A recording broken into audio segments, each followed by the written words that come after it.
When you are relaxed, you will be aware. But when you are relaxed, you don't think. You only think when you are not relaxed. When you are relaxed means you are at ease. Nothing bother you. Nothing disturb you. That's why you are in a state of relax. Very peaceful, very quiet, very still. That's why when you are tired, you naturally relax. But a person who can relax before they are tired is a cultivator.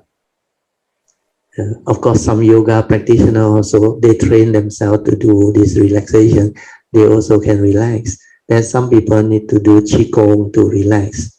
For us, cultivator, because we are throughout the day mindful, aware, we are naturally relaxed. Then we are very sensitive. The moment the slightest the movement that you want to react and stir it, but before you already know it, like it's slight movement inside. There is a type of like very subtle stress inside that, and you know that is already itself not relaxed. Then you will know how to be mindful, be with it, aware, and relax into it.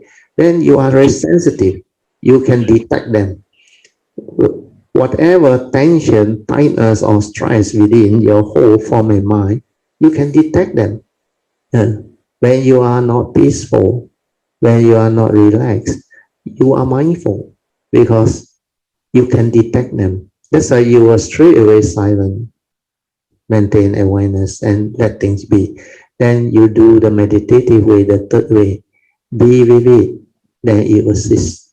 You have to do that many times, like when emotion arise, fear arise, anxiety arise, stay with it. Don't reject it, don't suppress it, don't try to control it. Forget about it.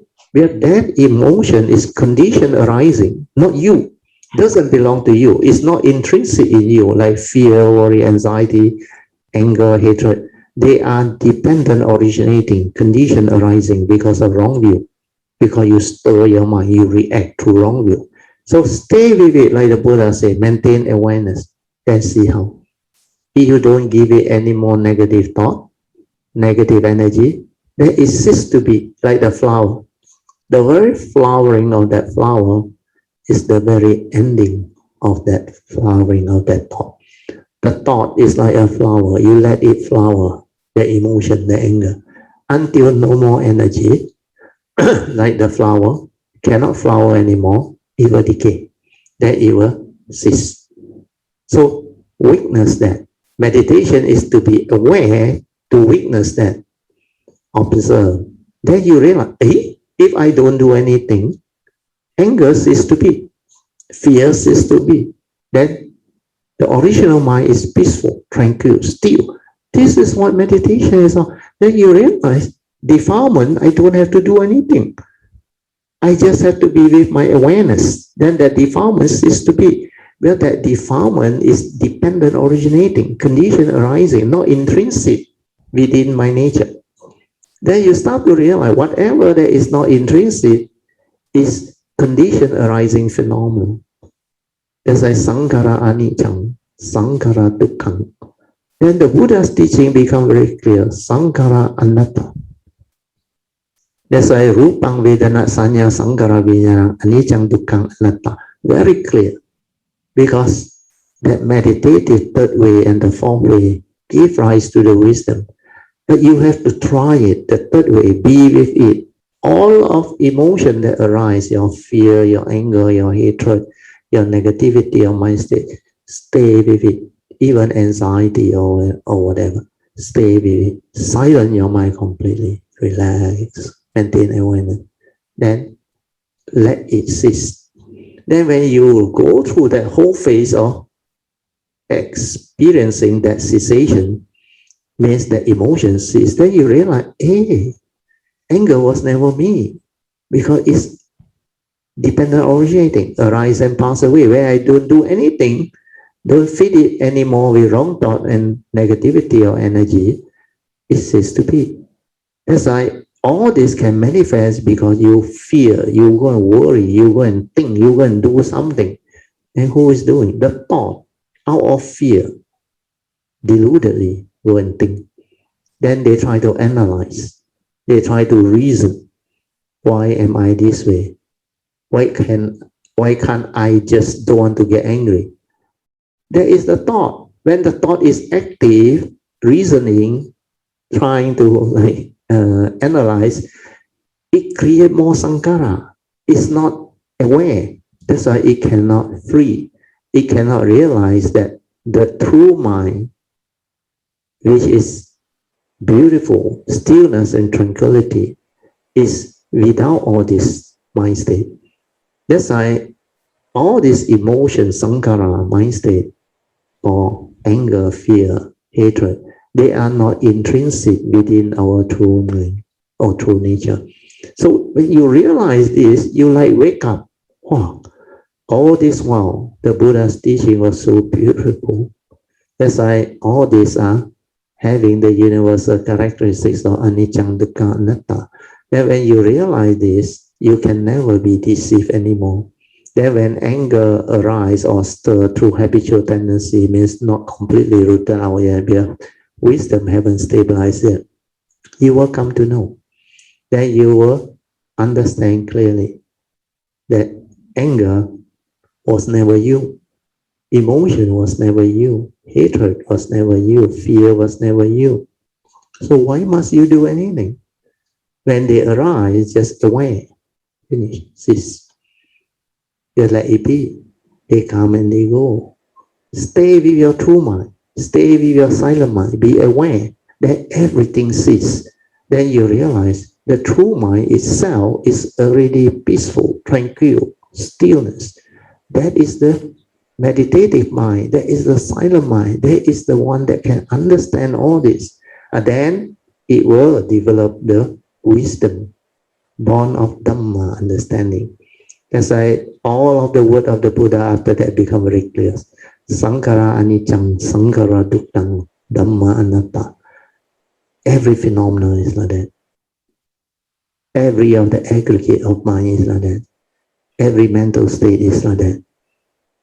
Then you stay with the true mind, the awareness. That is the one that will understand and awaken.